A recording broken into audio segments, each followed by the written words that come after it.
The power of music and where it's just insane. I think it's the only universal language there is.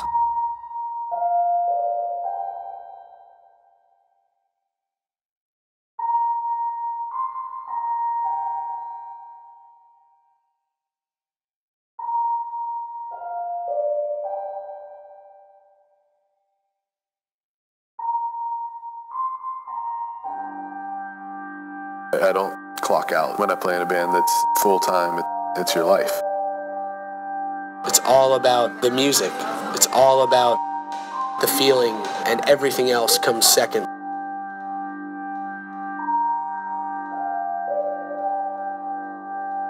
Being on tour and playing shows is my favorite thing to do ever, but that being my favorite thing to do takes me away from the people that I love the most.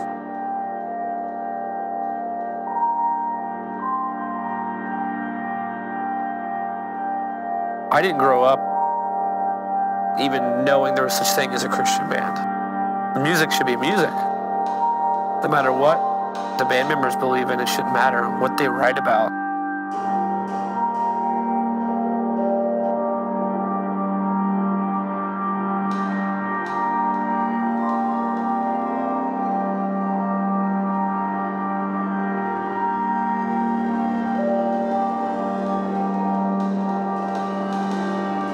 It was always just about sticking out, intentionally being the sore thumb and not wanting to fit and liking that we didn't, and just being violent. That was all we cared about.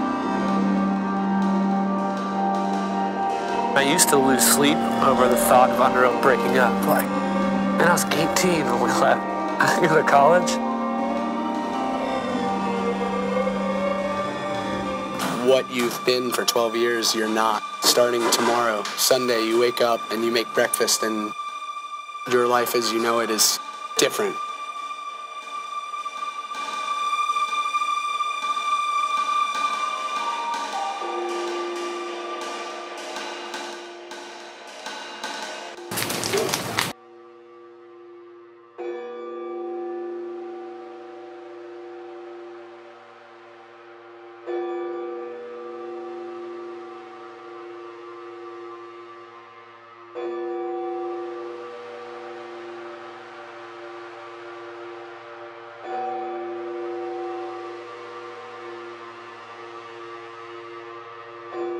I would never suggest a band work like they do, because they're a true, I wouldn't even say a true democracy. Any band member has veto power all the time. So one thing that's cool about the records in general, everything on all of their records, everybody's in the band is down with, which is not common.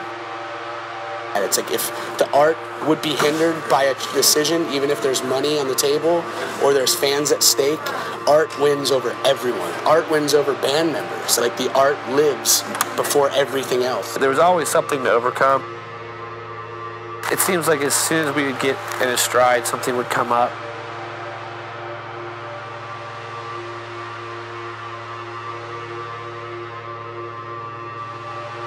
Because like I just get in a spot where art's art and making money at art is weird because you have to like compromise something at some point if you want to keep making money.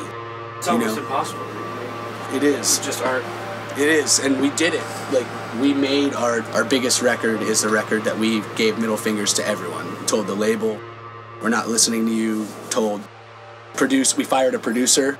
Like we did everything. Like if we didn't feel it, it wasn't happening, and we put it out, and it was our biggest record.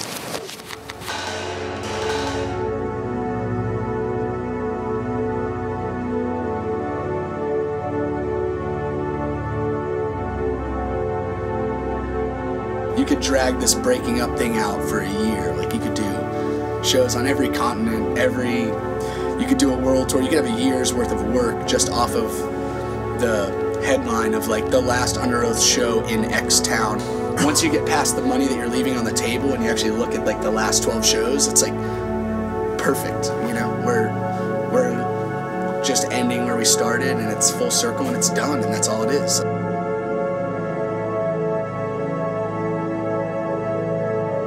be playing 40 more shows, you know? The kids will be there, guarantee it.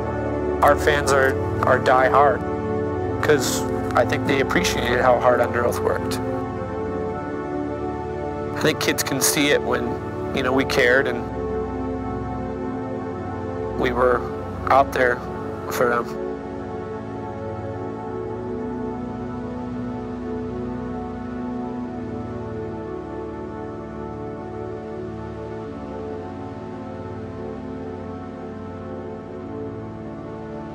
When they're doing, I think when they were working on They're Only Chasing Safety, they were pretty, I think they were conscious that what they were doing was a special thing, that what they were doing was a unique thing. I mean, they defined this thing, this style, and it's just, it's just awesome. I got to work with a band that's like the best at what they do. It's not, not a lot of guys get to work with whatever band defines a genre. Seemingly, we can't catch basic flight. It's a prison ship. I hit my lightning all the time. So when we first started, I had the only cell phone in the band, and everyone used my cell phone to talk to their girlfriends. And it's funny because my parents had set aside like a college, not a big, like a small college fund for me for when I got out, and obviously that wasn't going to happen. So they're just like, you know, use it for whatever you want to do, which is awesome, super supportive. But I got gear with it, but then I remember a large chunk of it went to like paying rent and like huge cell phone bills, because back then it was like, if you make a call outside the state, it's going to be like $50. You know how it was back then. I think the times as a band off stage were always funner then too, because just dumb stuff to be driving down the highway in a van with a bunch of firecrackers and taking out the money safe, opening it up and putting every firecracker in the van into the safe, just driving down the highway. And then it's like, oh wait, but Chris has got to keep driving, so how are we going to keep the smoke away from Chris so he can see while we're driving and lighting off fireworks? Oh, we'll just put this blanket around it. And then just setting the whole money safe full of fireworks off, and just all of us like undercovers ducking bottle rockets shooting out all over the van, stuff burning, people like getting shot and yelling, and then like kind of peering out over the blanket, everything's engulfed in smoke. Chris has the window down, we're driving down the highway, smoke is just pouring out all behind us, and just absolutely stupid things like that. So to be young, That sounds awesome. it was ridiculous. We want to probably spend a little time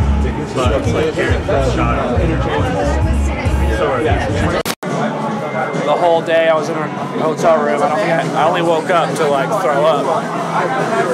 And then the next show I played in New Orleans, like on a microphone stand. Like I couldn't even stand up, which is probably what's going to happen tonight. But I'm kind of standing now.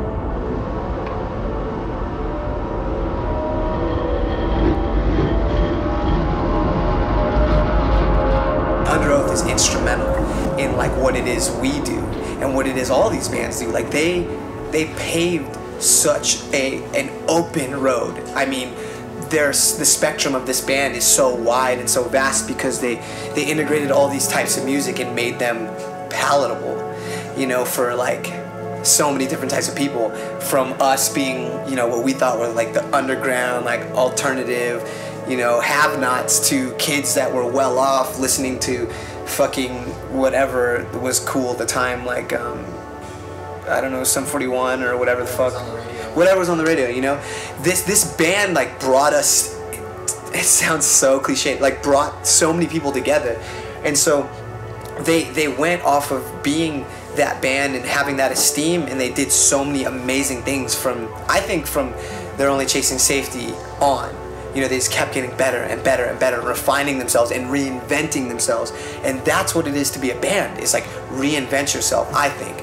You know, if you're going to be a true, you know, if you're going to make a work of art, it's particular, it's single, you made that work of art, but you don't do it again. You know, you either better it or you do something different and you make another work of art. And that's what they did. They just kept doing new things in this realm. So when we talked about getting on this tour, it was crazy because for us it's full circle. For them, they've had so much time to do everything they've done and meet the people they met. But for us it's full circle. We did that first tour with them in 2011 after Disambiguation, and we didn't really know what they were doing as a band at that point. And then we got to know them and them as people and them as artists, and almost like an overwhelming sense of being humble. Like they're just so down to earth, yet so talented, and now we're here on this tour and they're saying goodbye. And the first thing in my head, and what I said to Grant and Chris and Tim, because they're the ones I spoke with about this tour first, I was like, you can't leave yet. Somebody asked me the other day if we could pass the torch to anybody, who would it be? And that was a huge question, and I've been thinking about it a lot lately. Yeah, I never really thought about that. They're like, if you could take what you guys have and pass that on to somebody, who would it be? Like, as far as just like, I don't know what that thing would be, but they're just like, what Underoath has, hand that off to another band, who would it be? So, yeah, I've been thinking about that a lot, and I really don't know. It's a crazy question to think about. Maybe that's something you could ask some of the other dudes or me if I can come up with an answer. But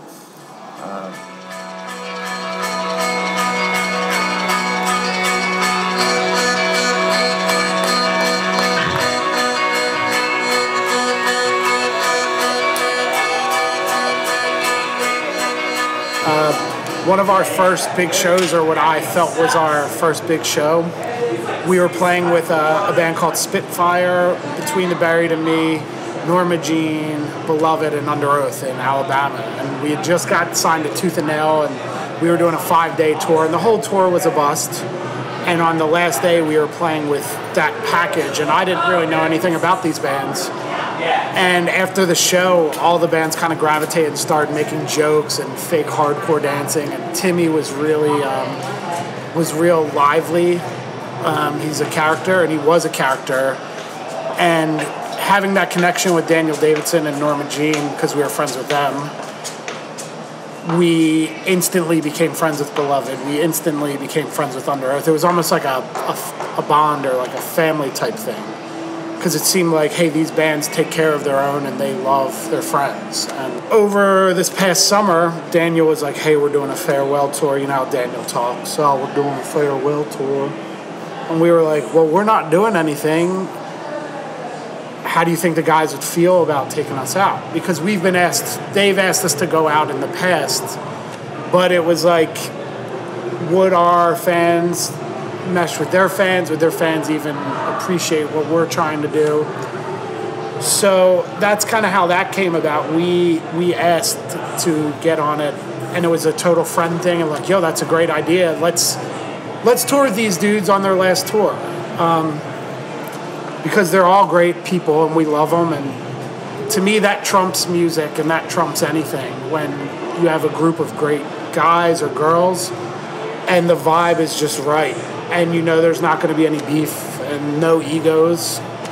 So it just seemed like, yeah, let's go out on their final tour, send them off, you know? So that's how we got on this tour, basically. Right now what they're doing is no different than what they did when they were writing new albums. You know, this is simply a culmination that they believe is appropriate, and they are the artists, and we have to respect that. And also we have to appreciate it, because they've given us so much in the past. Like they're offering everyone an opportunity to kind of regale and remember like what it is that band did. That's what this is. It's not like a goodbye. It's like a remembrance. Like, here it is, and you're given another chance to say thanks, and that's what we're doing, being on this tour. It was like saying thank you, and being so fucking lucky to be on this tour. I wouldn't even consider it a breakup. I don't think I've ever even called it a breakup. It just bowing out quietly just left us with, years and years of memories and sitting at bonfires with your acoustic guitars and all your friends and singing Underoath songs. And breakup I think is, this guitar player hates his fucking sing. I don't know, how many more shows are there on the tour? There's only 12. 12 more or 12 total? 12 total. Okay. The song's about... I've spent more time with the guys on this bus than I have with my wife over the past 10 years, We all are we're a family, like in every way possible other than having the same blood. Nope. Thank you, Brent. So, I'm super stoked for this freaking tour. Ditto. It's insane that it's the last tour that we're ever all going to do together like this with Underoath. It's like, I mean, I know this sounds morbid, but it's like when somebody passes away, it's like they're not really dead. And you see them, it's like, well, I don't get it. That's how this feels right now. It's like, because we've been doing this for so long. I've been with you guys almost 5 years. If you add all the time in together. I'm glad we didn't send you home the first day. That was the cool thing about that was Russ had given me like a little breakdown on what everybody was like, so I kind of knew how to approach everybody. Move the deal. Yeah, first day when I first joined. Breakdown was. Yeah. He told me what personalities were. Even it was nothing like mean or derogatory in any way. It was just like this is how this person is. This is how this person is. Well, hey, I'm like, okay, this is cool. the last tour, so I mean. Yeah, let's give us the rundown, Russ. Is this really happening? Tim's a big decision maker.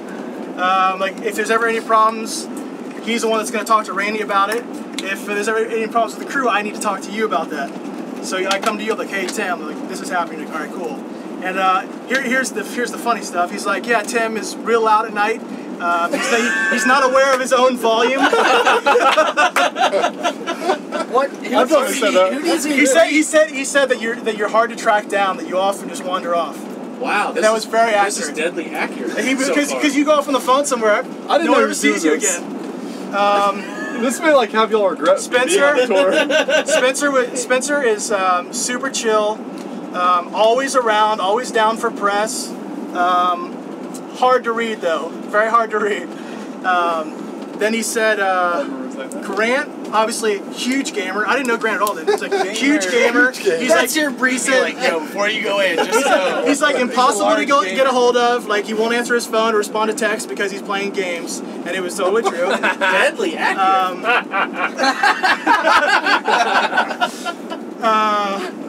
Down to hang on days off. That was Grant. Down to hang on days off. Chris. Chris. Yours was a little more colorful. Like you leave things out. Yeah. There was a 4-letter word. Slob was it. He said super nice things. There's a 4-letter word. Slob was it. He's always down to do press. But yeah, he said that basically you have to be reminded a lot. You're very forgetful. You leave things out and don't know where they are. Hey, don't forget the part about deadly accurate. Don't forget about the part. It is. He remembers. I do remember the part about saying that he was always hanging out with kids after the show. I did talk about that. That's not in my notes. It's not in the file, but it's true. But I do always leave things around. James never says anything. Very quiet. Hates press. Hates the band.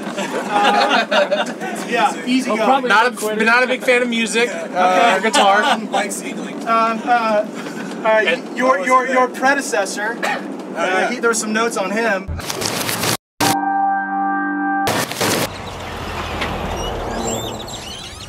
When we started out, we were a Christian band. We all believed in the same things when we were all 18. Yeah, we were like youth group kids. The ministry would be coming first. And this band stands up here in the name of Jesus Christ. I felt that when Spencer would say, we do what we do for Jesus, and there would be thousands of people listening to that, I would say, okay, cool, I did what I needed to do for today. From 2004 to 2006, 7, the music industry, as far as the underground world, was booming. We released Chasing Safety, which is the record that really did anything for us. In 2004, we went on Warped Tour for free. We drove ourselves half the time, and then we were going through Seattle, I think it was, where our label's from, and they were just talking to us about the record, and like they kept saying all this stuff like, are you guys like getting what's going on?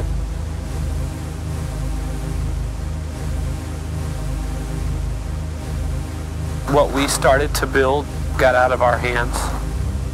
I think, not saying that we were any sort of pioneers, but I think we were at least somewhat at the beginning of what all this shit is happening now.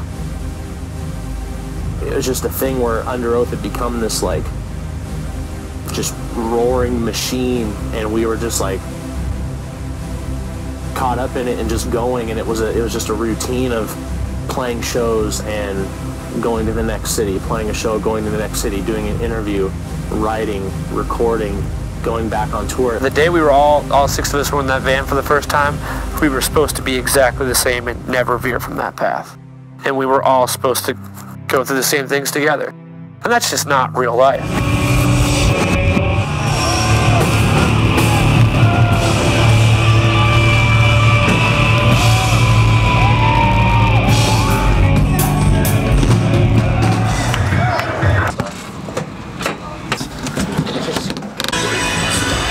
Hey, if you're not riding with us, get off the bus. We good? Right here.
With it being a farewell tour, I think it will get emotional, and we're only a couple days in now, and it doesn't really feel like a farewell tour yet.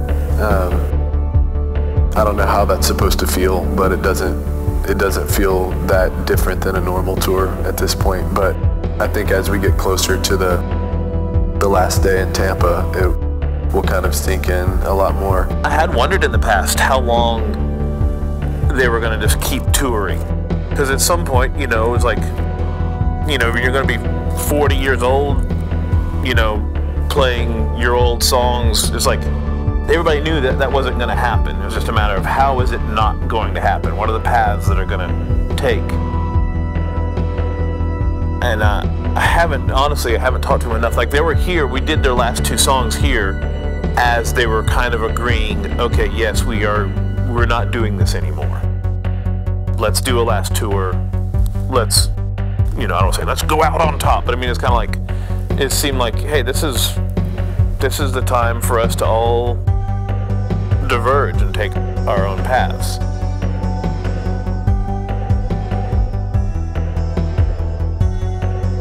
The pace that our band lives at, like, puts me in an easy spot to be a bad husband and a bad father.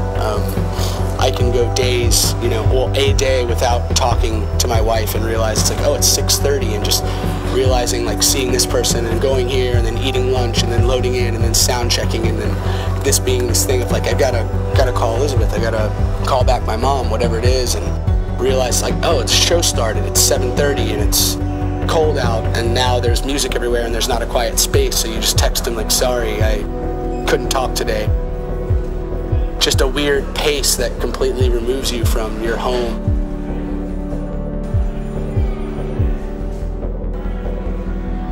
I remember we were on tour with this band that was older than us and that we really looked up to. And it was around the time that my wife was pregnant with our first daughter. I was talking to one of those dudes, and they were saying that their band always was like, band comes first, everything else comes second, you know, and he had kids and stuff, and he was like, you know, I missed every birthday, I missed every first step, I missed everything, and he was like, don't do that. He was like, look, and it was interesting to me because I was looking at a dude that I saw as myself in 10 years, you know, and he was just like, don't do that. He was like, you need to talk to your band and tell them that you're not willing to miss your kids growing up. Certain people have a little bit of resentment towards some of us that are forcing the hand to kind of stop. Chris and I and James, like people with kids, like I think those dudes don't want to be there anymore. Being single, you don't understand that. When I was single, I didn't understand it. I think you can have a family and be 100% dedicated to music. Your family just has to be understanding of what it is that you do. I don't like the idea of having to look at my kids and my wife and sacrifice my art because I know I have to feed them. That's where my line of like art comes before all things stops. My family comes before everything, including art, and I would rather work a normal job than sacrifice my art to feed my family.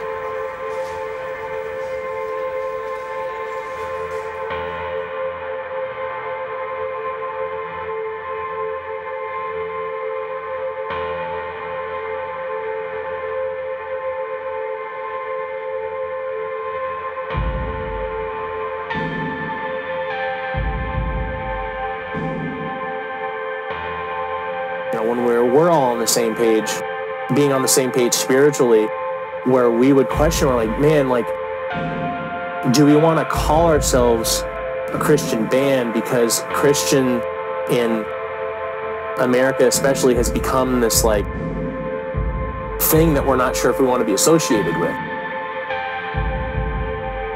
You know, Christianity in America is really it's become a like a brand and a market in a lot of ways. You know, if you go into a Christian bookstore, you know, they have Jesus mints and like pens and bumper stickers and all this stuff.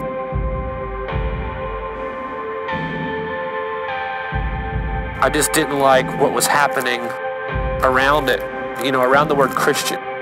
Like, we automatically hate this, we judge these people, we're this, that, and the other, and that's not the way I felt. I'm not saying all Christians feel that way, but a lot of them do, and a lot of the Christian people I met in this industry and just that were diehard like Christian music fans were some of the most judgmental people I'd ever met in my life.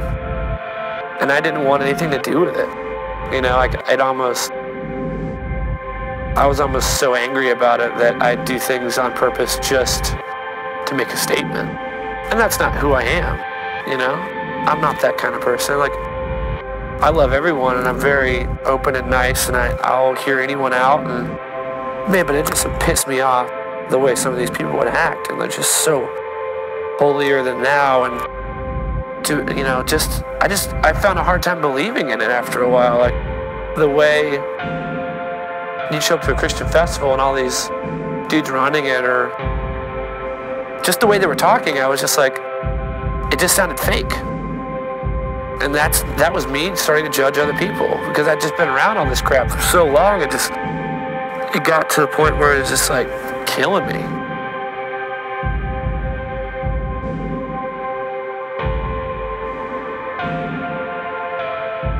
It got to the point a year or two ago where we all sat down and we were like, yeah, everybody's not on the same page that they used to be on. At that point for me, as a Christian, to keep claiming that we were a Christian band was being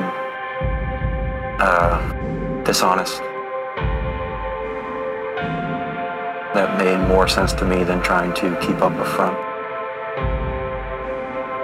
And which was hard for me because, you know, I do know that, you know, God has done so much through what we do, and to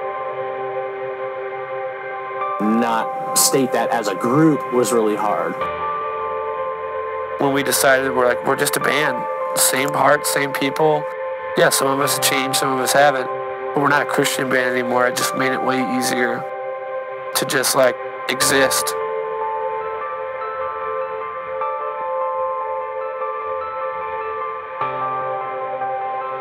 And I remember like the look on certain dudes' faces when we had a conversation where it's like, yeah, we're not a Christian band anymore, and that's okay. It was like this weight was lifted because no one hates Christians, no one hates the ideas, no one hates these things, but they felt like they could finally just be themselves. And that was like, for me, the most Christian thing that I could do for my friends is like love them as they are, not love them if they act like me. Through us making a decision that, hey, we're going to be our individual selves as far as our faith is concerned, I think God really used that to really snap me back to like, hey, like, just because you play in this band or just because your mouthpiece for this band happens to say my name, that doesn't mean that you're any better or any worse off.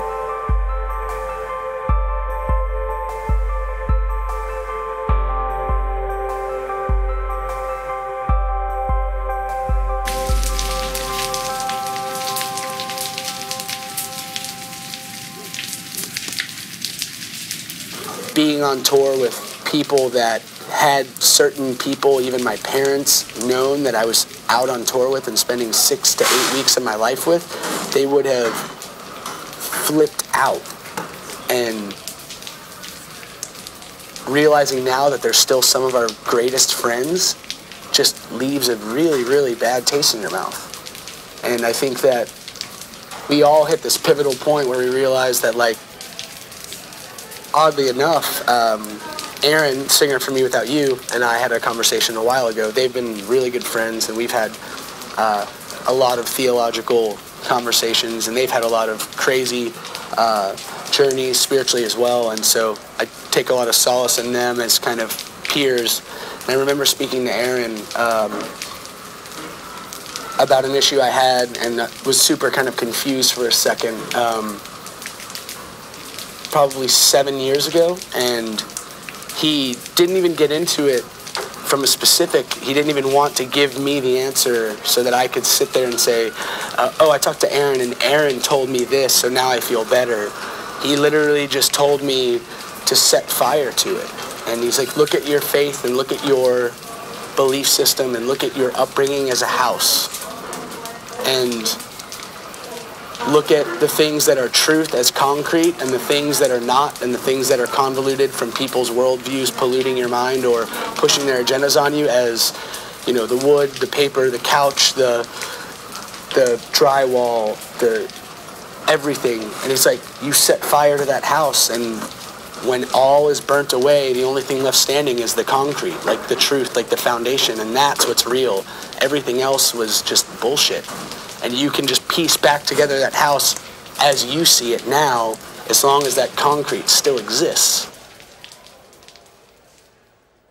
200 miles right. The 900-mile drive we're about to do. No, or like something insane, like everything's 80 miles, you're driving for 3 days straight. Sometimes you're, I drove every night. You drove like 4 days in a row. Yeah, you was out in the end, 10-year career. And I just got tired. I was like, oh, I drove 75, I'm tired. Oh, I drove 50, I'm tired. Like, if I'm just like, I need to get a sweet tone for this like one part or whatever. Yeah. But when it comes like, do I like wearing one on stage or like playing one? Even though I do play one on this tour, it's like I don't like it. Yeah. I just have two. The songs I'm playing on this tour, there's 2 different tunings, and those are the 2 guitars I don't care about beating the hell out of. Right. So that's why they're here. But like, as far as like everyday playing, it's like Fender for me all the way. Me too. It's all about the Fenders, and then once in a while you kind of figure out that I have the Strat and the Telly that are out there, and I also have a Rickenbacker 360. I remember you playing that, I think. Yeah. I mean, I've grown to sort of reserve that guitar for only like certain real specific kind of things. Really like thin and delicate kind of pretty guitar sounds, or like just like crazy high-end noisy kind of stuff. Right. And of course, I'm a huge Fugazi fan, so you know, I listen to like Guy Piazzota. He's the one singer that's not Ian in that band. Right, yeah. So like he plays a 330 Rickenbacker, and I mean that dude is basically my idol when it comes to guitar music. I think I just based my entire life off of Nirvana, like before, like because I was a fan before his death, whatever you want to call it, suicide or murder or whatever. Because I had older brothers, like I was in it. Like I remember when the first Smell Like Teen Spirit came out, I was like, I was listening before that. So my whole life was based off just like loud fenders, noise, and just play the guitar almost like you're playing drums. You know, you beat it, and you beat it into submission, and it sounds good like that. So I've always just been a Fender guy because of that. I did get into Les Pauls for a while. Yeah. I think I went through a phase where I'm a huge Led Zeppelin fan, you know? Yeah. Like, because my dad, my dad made me learn a bunch of Led Zeppelin before I could learn anything else. Yeah, you have to do a little time. And I do, and I have that part of me that's like, before I listen to my own music, when I listen to my dad's music, and I'll never replace those records, you know? Yeah, of course. And that's why I still have some sweet Les Pauls sitting around, like... Yeah, I'll never sell this thing I'll pass this down to my son. I'll never sell this thing. It'll never happen. I'll sell my car first. Yeah, absolutely. I sold a keyboard, so I didn't have to sell my Les Paul not too long ago. We all get in binds. Isn't that funny? Yeah. Right. You guys are in a band, you do what you want. Yeah, but I don't make any money. Or not what you would think, at least.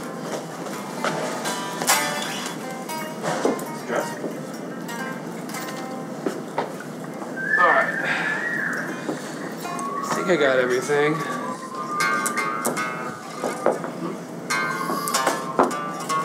We should bring some of those beers, you think? The Dirty South I got a little dirty, but it worked. Oh, nice. Yeah, remember Gene? Dude, that's awesome. Yeah, I know, dude. That's back in the day, huh? I forget which show on it now. Well, I appreciate you coming 15, 14. You from around here? Oh, no, I'm from New Mexico, dude. I just 12 hours to be here, man. Dude, awesome. You tell me, man. You tell me. I got a question for you. What's up? In a picture-perfect scenery, I become a stick figure illustration. What did you mean by that? What's your interpretation? It's kind of the story behind that song, which is kind of like fading away into things that were taking over my life at a certain point. I was kind of in over my head with a few different things that were bringing me down, and the reason I wrote that is I was actually just thinking about, like, you know, if you draw an amazing picture, a man should be a pretty huge figure, and I just felt like I was so small that you could just kind of, like, you know, draw me like that, because that's how much worth I felt about myself at the time. And I was in a pretty dark space, but by the end of the song, I wrote the song after I'd come out of that space, so I was reflecting on. All right.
Yeah, sorry. They were like devastated, so I told them I'd see if I could wake you up. He actually, when they were filming Full Metal Jacket, he was the guy when he was like the military advisor. There's 3. And Stanley Kubrick was, Stanley Kubrick was like, he fired the actor and was like, no, your picture's gonna be the dude. And that's what I just do my phone. You rock star. I was out there, dude. I didn't run away. Dude, like, no. I said shit. Listen to guitar playing. Alcohol. It's not mine. Is that yours? Sitting next to him. My manager Brett's sitting there. He's got 2 soldiers sitting next to him. There's 2 soldiers in the cockpit. Great people. Signed him in his underwear. He's right there. No, right here. There you go. So you got 1, 2, 3, 4, 5, 6. You got them all. Appreciate it, man. Thanks, guys. Dude, appreciate it. Oh, thank you so much, dude. Thanks, dude. Thank you. All as well. Thanks. Hopefully see you again soon in some capacity. Oh, yeah. All right, you guys take care. Thanks for coming. All right, thank you so much. Thank you.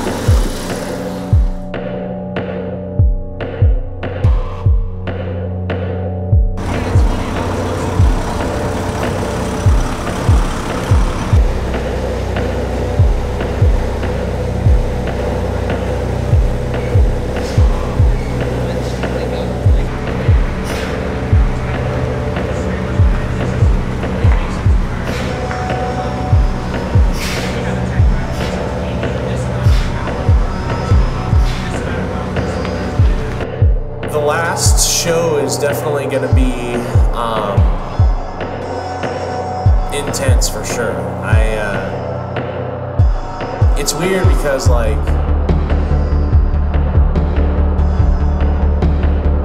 kind of had a little bit of it last night in New York City because there was a lot of people there that I don't want to like admit it to myself, but I'm pretty sure I'm never going to see him again, you know? Like, people that either have worked for us or, you know, we've known for years and years and years.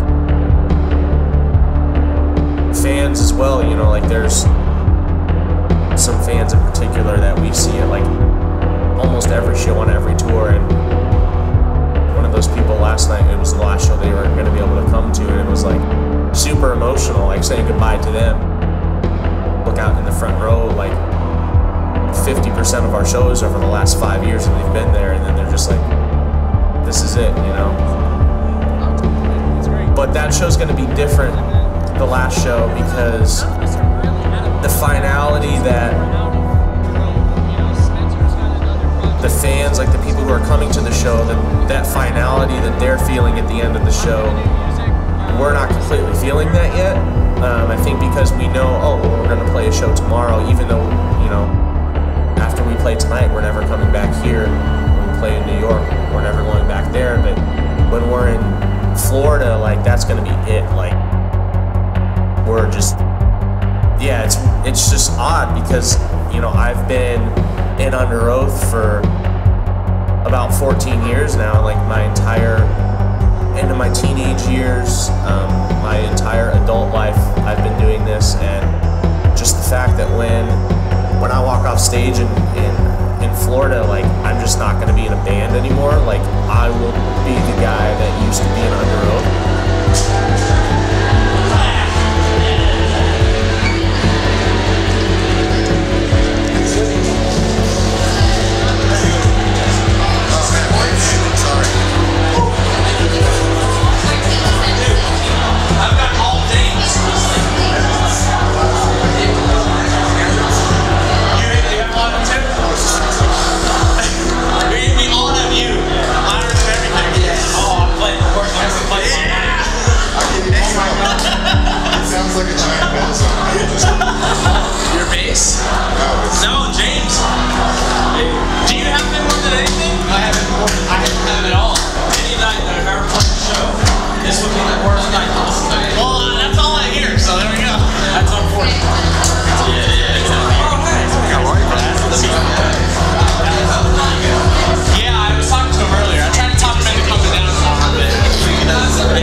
us ever do together, you know. I don't know what, there's no talk or plan or anything, but I definitely don't feel like that shows happens and the book is closed forever.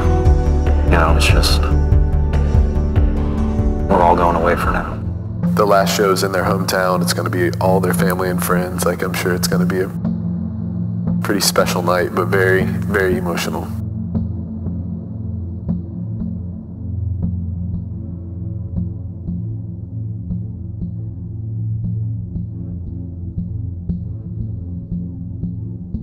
What are your thoughts going into tonight's show? I don't know yet. I don't know. I'm stoked and kind of bummed. I think it's kind of a shame. It's a little premature, but I'm ready, I guess. Close one chapter and open another one. Yeah. So we'll see what the future entails. You know.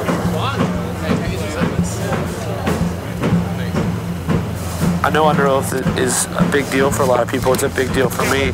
But just because it's over doesn't mean my life's over. I'm not going to tell my grandkids my peak in life was at 25, 26. Because this is actually what I want to do. When those dudes, some of the guys that say this isn't, they didn't ever mean for this to be their job, or they didn't ever mean for this to be their career, I sure as hell did.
I'm gonna be sad because it's been 10 years, but I'm gonna be relieved because I get to keep doing what I love.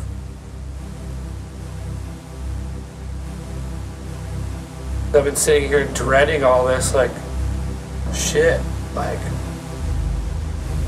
being angry that someone else has the balls to tell me that this is the end. This is your last show ever. Fuck you, it's not my last show ever. You can't tell me that. I played my first show when I was 12 years old.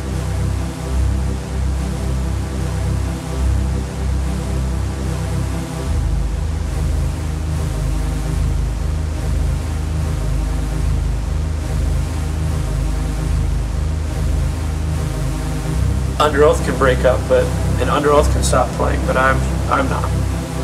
Why would have I left friends and family behind if I wasn't planning on making this my career? Why would I spend 10 years mastering a craft to just turn it off and compete with a bunch of 18-year-old kids at 28?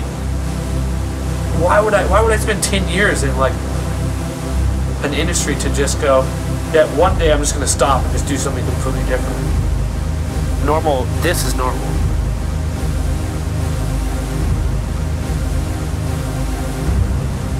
I'm not gonna go try to live some normal life now.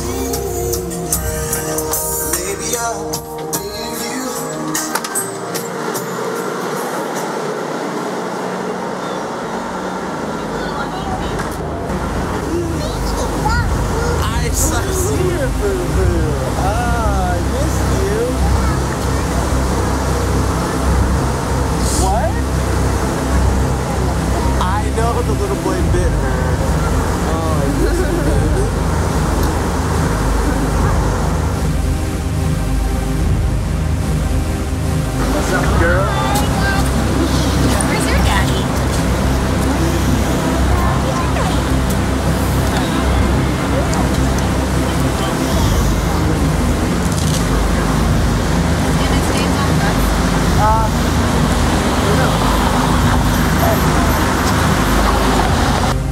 it's weird to think that like so much of my life is not in a morbid way, but just like dying tonight. Like tonight, when I'm not on tour next year or the year after that or the summer, like I will not see 90% of the people that I've considered close friends over the years. I feel like our band's almost broken up so many times over like the last 11 years. Like, literally, like we lost our first singer, 03, thought we were breaking up. 06, we went on a Warped Tour, thought we were breaking up. 08, Aaron left, I thought we were breaking up. But we've had like 4 or 5 pockets over 10 years that have almost ended our band, and if any one of those, aside from this one, would have happened, like we would have left on completely different terms. That's the best part, is like I don't think we've ever loved each other more than we do today. I don't think I can express the gravity of what Underoath has meant to me and to us, you know, because you know, it's a lot different, you know, connecting with the song, and not to demean anything that anyone is saying, because I think that music is the most powerful thing ever. But for us, it's like this has been our entire lives, and now we're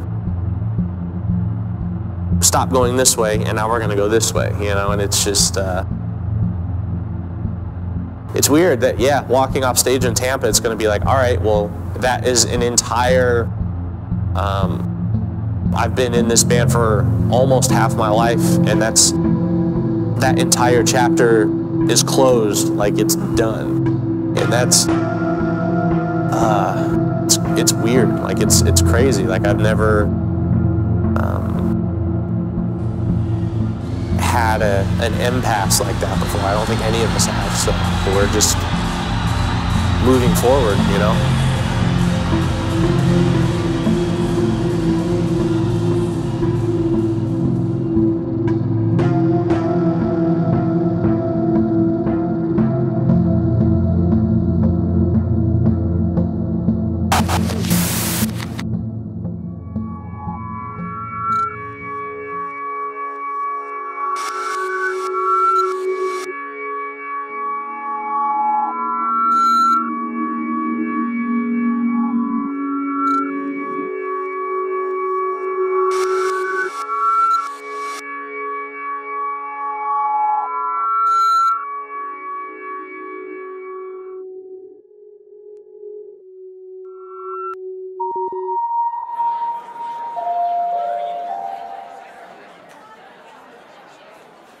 What is up?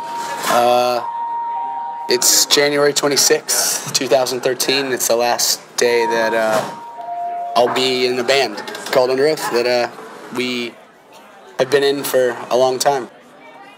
12 years. Ends tonight. So, it's pretty weird.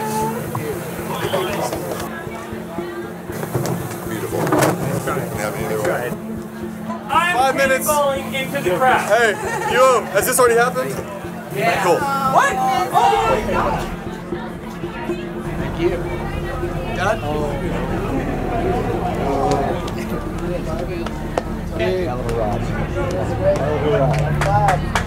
I'm glad you got to come back. I'm glad the last one. It was good.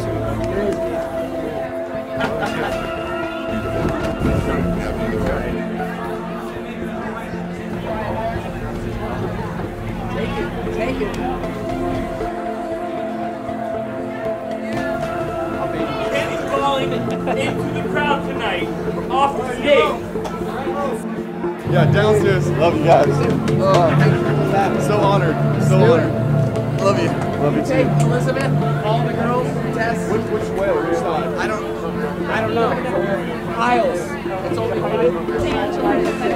Oh, okay. You're writing together. Actually, we're not.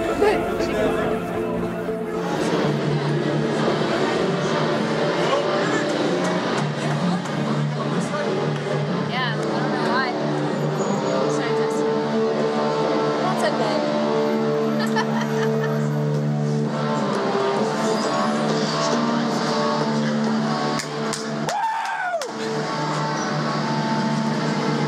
Do you have someone else solo tonight, or just like? Yeah, no, I got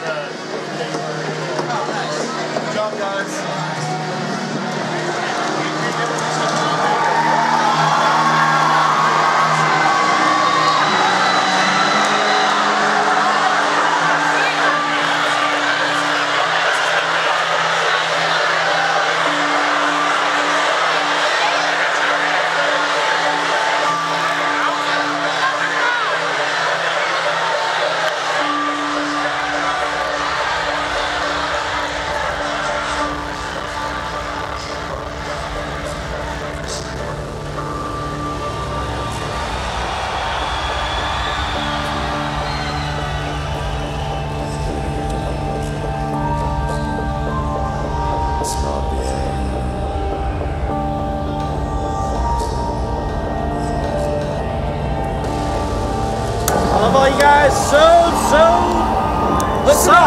much. No eye contact because I don't want to cry the whole night long. I love every single one of you guys. I'm not looking at you. Huh? Looking at you. I'm not looking at you. No one looking at each other. I love you guys too so much. Under oath on 3 for the last time. 1, 2, 3. Under oath. Shows. Let's do it.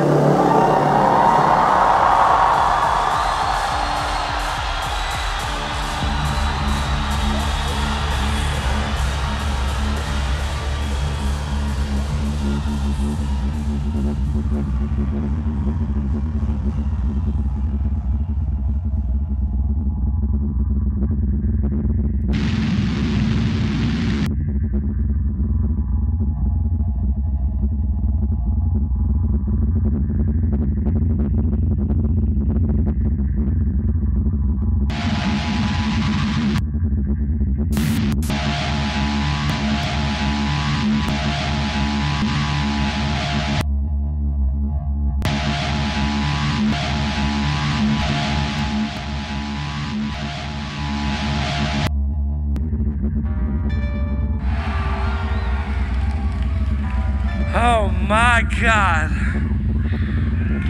We are Underoath from right here in Tampa Bay, Florida.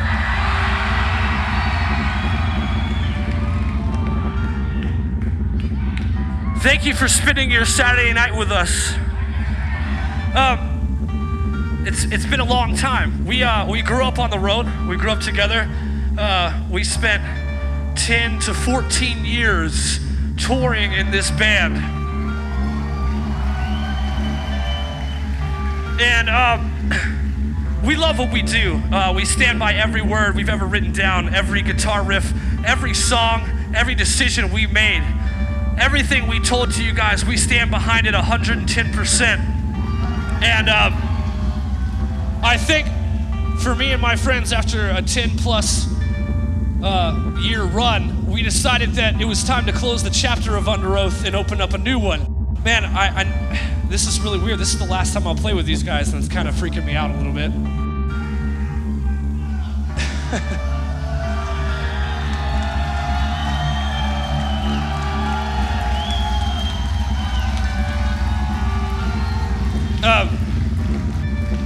It kind of hits you really weird, and I understand it's not just us that it's affecting every single one of you guys. And before I get too emotional, all I can say to you is that we love you, and all I can say is thank you. From the bottom of my heart, thank you so much for being here.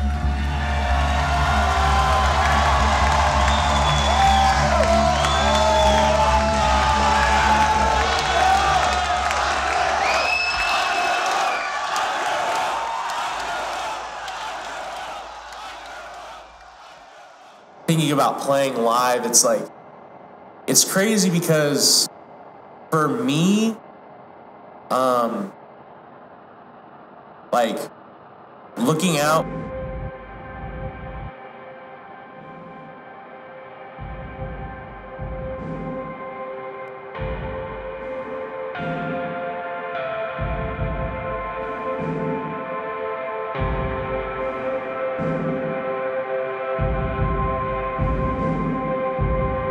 sorry.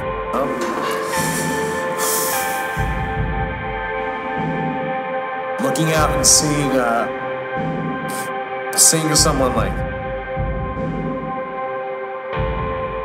look you in the eye, and you know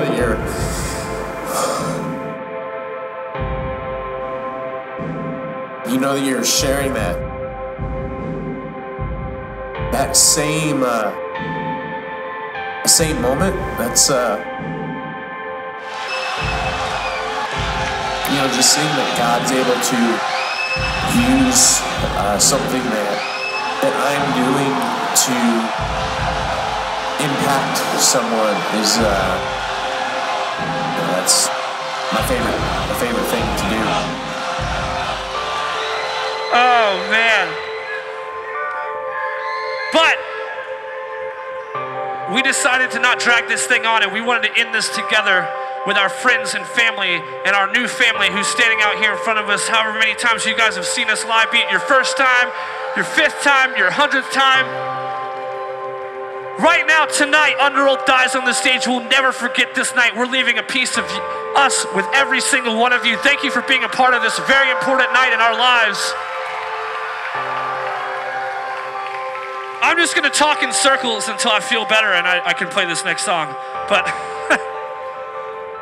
Chris, Tim, Daniel, Grant, James, I love every single one of you guys. Aaron, where are you? Aaron, I love you. Brent, you've been doing sound for 5 years. I love you. Thank you. Kyle has been guitar teching for us for way too long. Kyle, I love you. Russ, I love you. Graham, you made me cry earlier. I still love you. Thank you all for being here. This is our last song.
I don't know if your legacy is up for you to ultimately guide or decide.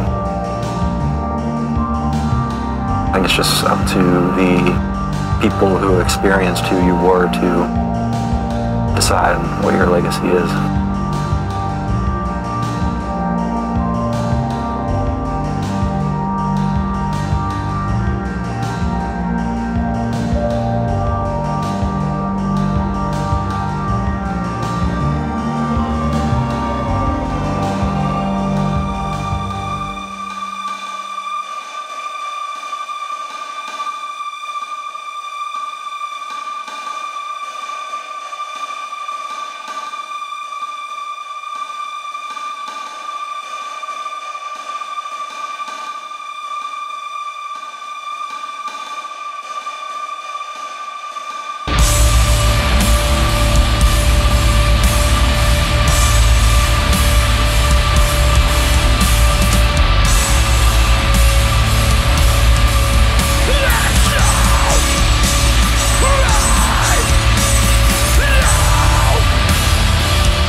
you.